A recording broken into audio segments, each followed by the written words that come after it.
I'm gonna give you folks a basic explanation of what Deathmatch Mitchi Turbo is. But first, the reason that I am making this video is due to the increase in player base in the deathmatch scene, and also to hopefully provide a better understanding on how to play and or improve your game when it comes to this way of playing Age of Empires 2. Most DM Mitchi Turbo lobbies will have a treaty, and the time frame of that treaty will control how you are going to play.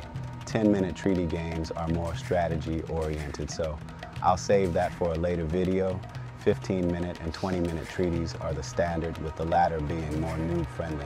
During the treaty, your ultimate goal is to boom as fast as possible, placing town centers in your base while having one villager to each building to maximize building efficiency properly. Once all of your villagers are busy, you will chain queue another town center close by. The goal is to shoot for 20 or more town centers and full queue them with villagers as they come up. Queuing houses along the front of your base or somewhere close by is important, as you don't want to get pop capped during the beginning phase of the game, as it can set you back. Trade income is also important. We used to place markets along the edge of the map like this, but have more recently adopted a different way of placing them.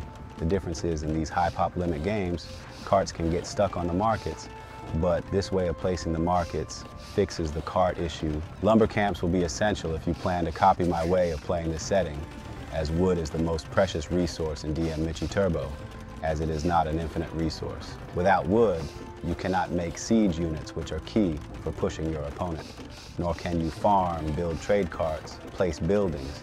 If the game goes the distance, example being 2 or 3 hours long, and in rare cases longer, usually the team with the most amount of wood gathered are the victors. Once all of your eco spots are collected, such as your surrounding gold and stone piles, send them to either chop wood around your base or to the middle wood line in front of your base. This game is a prime example of how I play, as I do not use gathering points on my town centers for the first few minutes of the game. I use the select all idle villager hotkey constantly and have my villagers work from inwards to outwards. Think of your base like a circle as you are spreading out. In this game, I spam markets around my base with the goal to hit close to 100 trade carts. When the fighting starts, you will lose units which will need to be replaced, or you might have to help sling an ally, so keep that in mind when managing your economy. Once you have your economy fully situated and are comfortable with your setup, the next phase is placing your military buildings and walls. Some games you will strategize with your team and build in other parts of the map.